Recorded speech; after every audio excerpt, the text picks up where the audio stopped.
upon you, you are your doing, says the Lord. And that's why certain stuff be happening to these little set of leaders, because they don't really be going into the scriptures for real. They speak in their own heart, like the scripture right here says. Back in Jeremiah 23 and 25, it said, I've heard what the prophet said, and prophesied lies in my name, saying, I have a dream, how long shall this be in the heart of the prophets that prophesy lies? Yeah, they are prophets of deceit of their own heart, which thinks it causes my people to forget my name. And that's one of the main things. I'm going to get that in the book of Psalms in a minute. They don't want people to call on the name. That's why when you say the name, it's like it's something that pierces people's soul or something. Like, oh, that can't be it. How you know the name or whatever. And the scriptures say that too. The name is dreadful. The Lord's name is dreadful among the heathen. And a lot of people, they like to act like damn heathens. They don't want to be how they really supposed to be. But it says, cause my people to forget my name by their dreams, which they tell every man to his neighbor, as their fathers have forgotten my name for Baal. The prophet that hath a dream, let him tell a dream. And he that hath my word, let him speak my word faithfully. What is the chaff to the wheat, said the Lord? It's not my word like as a fire, said the Lord Yahweh, and like a hammer that breaketh the rock in pieces. And that's how the word be, man. People, you really go into these scriptures like that, it's either going to build somebody up and make them happy, or break them the fuck down. One or two things. It says, in verse 30, therefore, behold, I am against the prophets, said the Lord, that steal my words, every one from his neighbor. Behold, I am against the prophets, said the Lord, that use their tongues and say, he said. It says, behold, I am against them that prophesy false dreams. Like this dream he said, that was a fucking false dream. He was Pastor Martin Luther King Jr., Reverend Martin Luther King Jr., before he ever became the civil rights icon, as it were. Yeah, icon, an idol. That's what he ended up becoming. That's why you have people that have his picture up and all this stuff in their houses and all that. Now, anyway, let me go on some more. It says, behold, I'm against them that prophesy false dreams, said the Lord, and do tell them. And this in the scripture, this in the same book he was reading. I bet he ain't tell nobody this. And it says, and cause my people to err by their lies, which error just mean error, of course. It says, and by their lightness. If people see God, he in a nice suit, speaking real eloquent or elegantly, and they, oh, that guy gotta be the Lord. I had to send him. It says, yet I sent them not, nor commanded them. Therefore they should not profit this people at all, said the Lord. And that's how it is, man. And then you go down some more. It got it right there. False oracles. And say what he gave them. And one of the things he says in his speech, because some people dismiss it as oratorical flourish, but he says that, hey man, that's why I love these scriptures, man, because when you really go into it and break it down all the way, man, and cut any bullshit.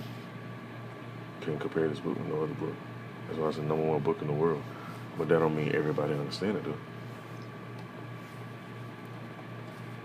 America wrote black folks, he says, the Negro, a check, and it came back marked insufficient funds. Because America had made an agreement with black folk back when Lincoln emancipated the slaves, as it were, that we would get 40 acres and a mule. And maybe about 40,000 people got 40 acres and a mule out of the millions of slaves that were free or emancipated.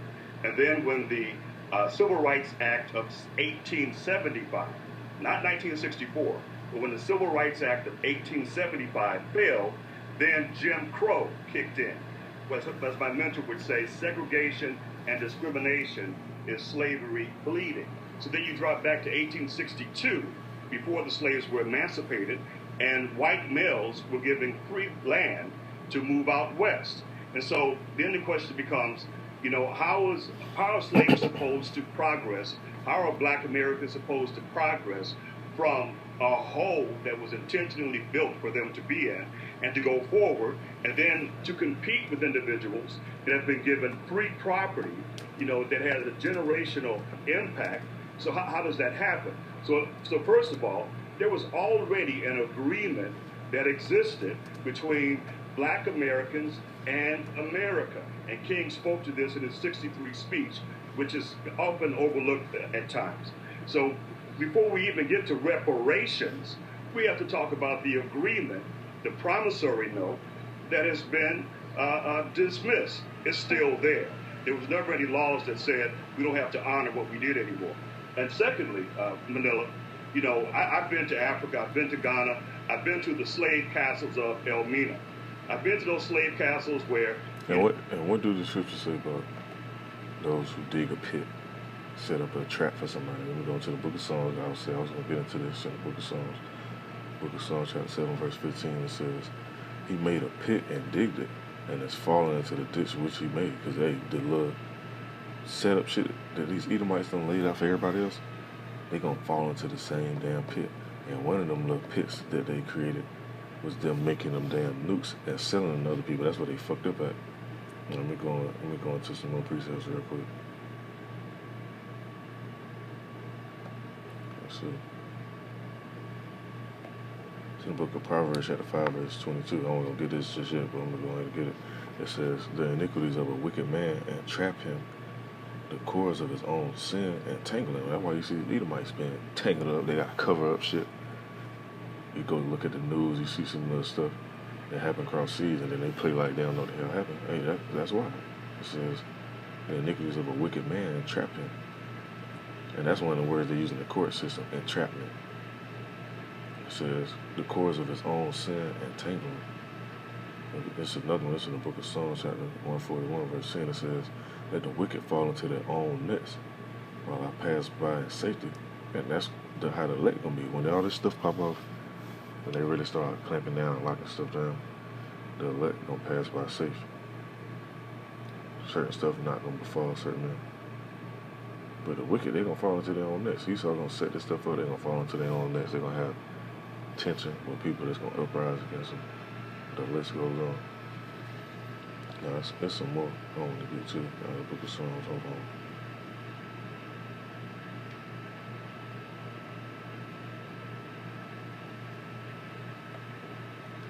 Book of Psalms, chapter 9, verse 15, it says, the heathen are sunk down in the pit that they made, in the net which they hid is their own foot taken. And that's how it go down. You try to be slick, try to set somebody up, and you end up getting fucked up. Now they feeling guilty for this stuff. Where the slaves were brought, kept in these dungeons for 3 months in their own feces and getting sick and everything else to be shipped to America, the transatlantic slave trade, and their crosses on top of these slave castles. And who were those people on that ship? Let me go to this scripture real quick. I won't even get this. It just popped in my mind.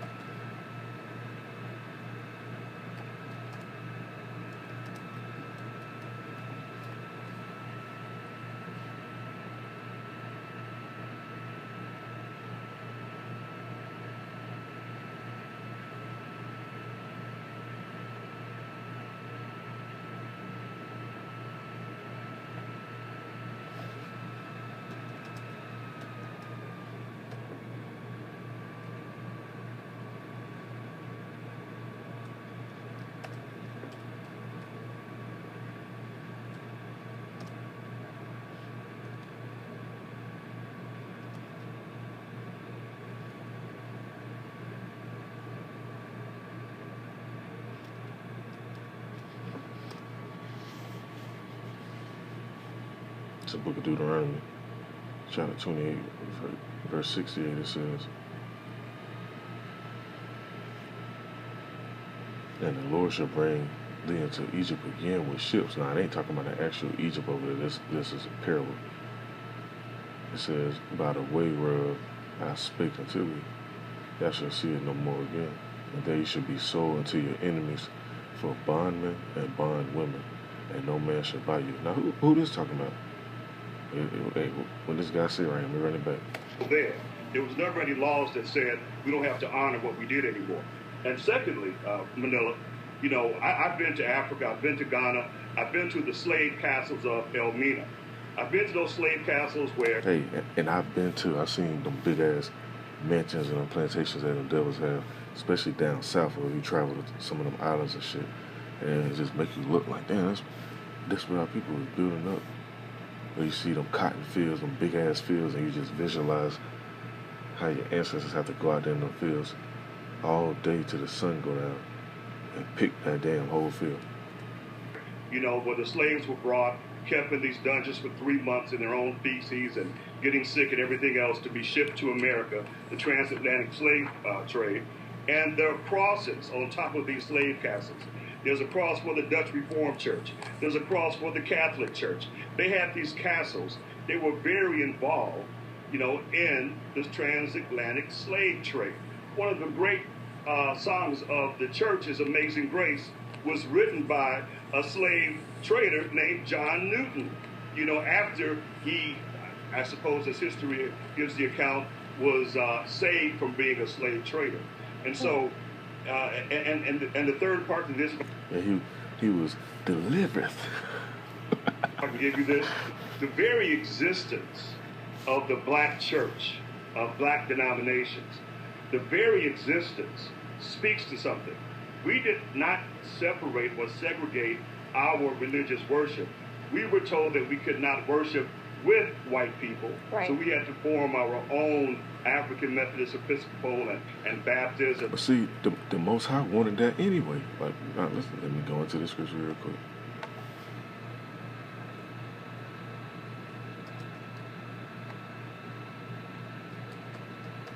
Yeah, these people are always weird about the equal bullshit, and then they want to say they read this book. They don't read this book for real, man.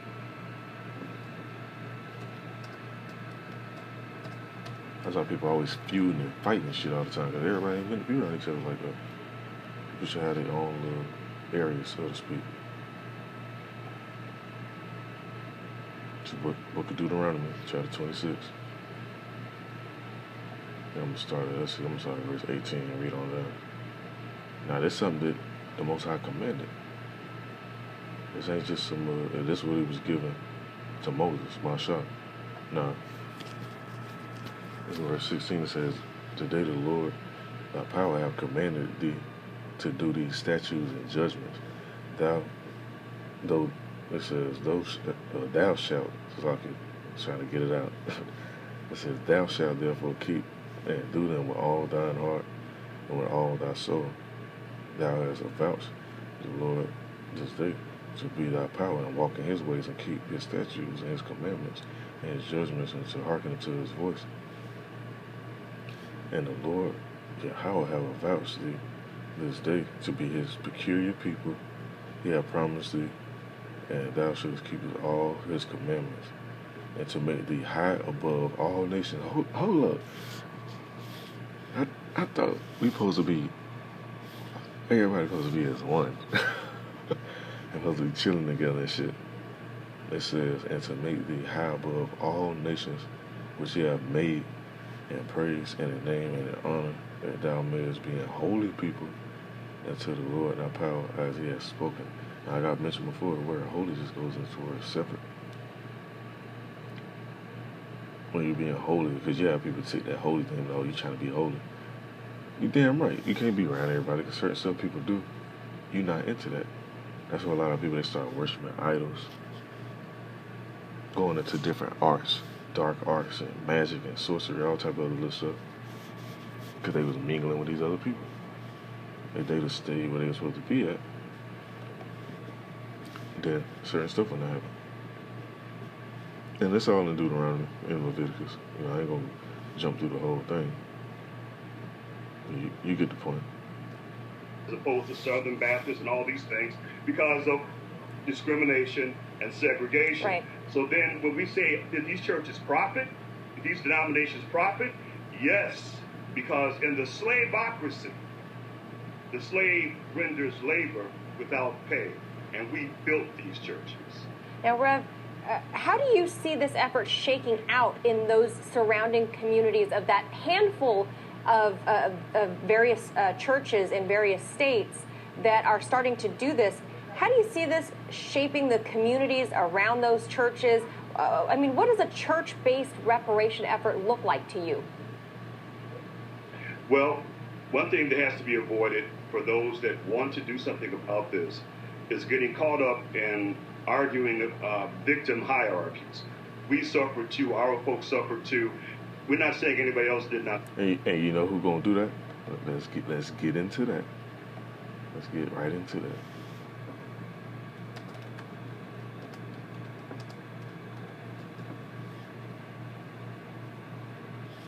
This is the book of Revelation, chapter 2, verse 9. It says, let me go down, let me go to the right translation. It says, I know thy works, well, some of them works, building up a lot of this shit, including them churches. It says in tribulation. Our people went through hell of tribulation, man. You look at the history, read about the transatlantic slave trade, then when they came over, let's spot out the land and see where the other 10 tribes was at, because when you go into Second Ezra, it mentioned how the tribes came around the southern horn of what you would call Africa today, which you wouldn't call that back then. When you go around that southern horn and go westward, it's only one place to go when you go westward: South America, North America. It says, and poverty. Who got the most poverty? Who be in the projects, the ghettos? It says, but thou art rich, because really we a rich nation. Even in the lowest state that we in, people around the world still want to do everything we fucking do. And that's in the lowest state. Now it says, and I know the blasphemy of them which say they are Jews and are not. Who the fuck go around saying they the Jews? It says, without a synagogue of Shaitan. And who got these damn synagogues everywhere, man? Let me run this back. What did he say? Think about this. It's good. Around those churches, I mean, what does a church-based reparation effort look like to you? Well, one thing that has to be avoided for those that want to do something about this is getting caught up in arguing victim hierarchies. And who always playing the fucking victim, man? We suffered too. Our folks suffered too. We're not saying anybody else did. And when you look at the new metrics of it, I should say the metrics. I ain't gonna say new metrics. Look at the metrics of it. The little bit of shit that our people get sent compared to what them damn Amalekites, 'cause that's who they really are, Amalekites from the house of Esau. They get sent billions of dollars a month. And then they complain about how people being on welfare and Section 8 and all this stuff. These devils get billions of dollars a month, man. Split them up, son. Just for them going around saying they are the Jews. And then you ask them where the other tribes at, what Ephraim, what Manasseh, what Naphtali, what Simeon, what Gad, what Reuben, what Zebulun, where all these other tribes at. Oh, we don't know, they was lost. No, hold on. I wasn't even gonna pull the scripture, but I'm gonna go ahead and pull it. They said they was lost, right?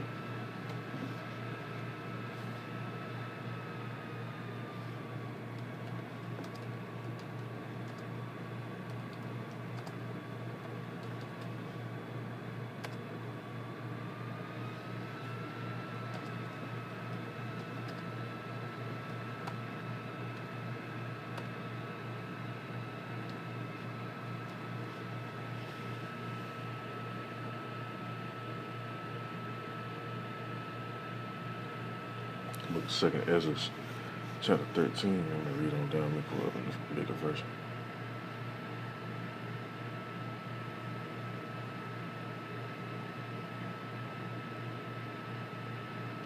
Let's see where I want to start at. Okay, I'm gonna start at verse 40. I'm gonna get to the main points. It says, better at 39, it says, and whereas thou sawest that he gathered another peaceable multitude unto him, those are the 10 tribes which were carried away prisoners out of their own land at the time of Hosea the king, whom Salmanasar the king of Assyria led away captive, and he carried them over the waters, so they came into another land.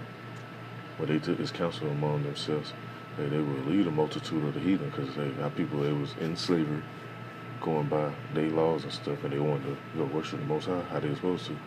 And it says, and go forth into a further country where never mankind dwelt. Now, what place that was at? It says that they might keep their statutes, which they never kept in their own land. And they entered into Euphrates by the narrow places of the river, We go on some more.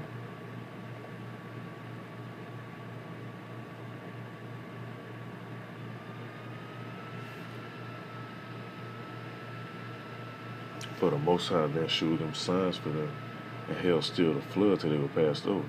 We'll read on some more. Because if you go south of Africa, and you go around that horn, it's a current that flow towards the east. So if you traveling the ships, especially them ships they had back then, trying to go west, it ain't going down. It had to be something divine to happen, and that's what happened. It says, for the Most High then shewed signs for them,